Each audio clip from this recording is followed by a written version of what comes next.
How to set up a Vinted account.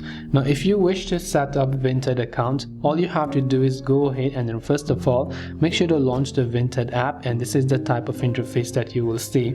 Now what you have to do from here is you'll see all this sign up for Vinted and other options. Now to basically go ahead and find it, you have to just tap on this little option that says sign up for Vinted to set up your account.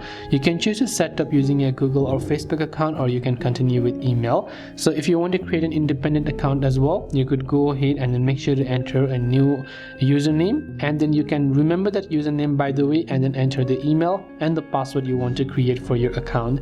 Agree to both the terms and conditions and tap on sign up, and once you verified your email, your Vinted account will be successfully set up and ready for use. This way you can set up a Vinted account. I hope the video helped you out. If you have got any further questions, feel free to also leave them down in the comment section below. As always, thank you for watching till the very end of this tutorial, and see you soon in our next video.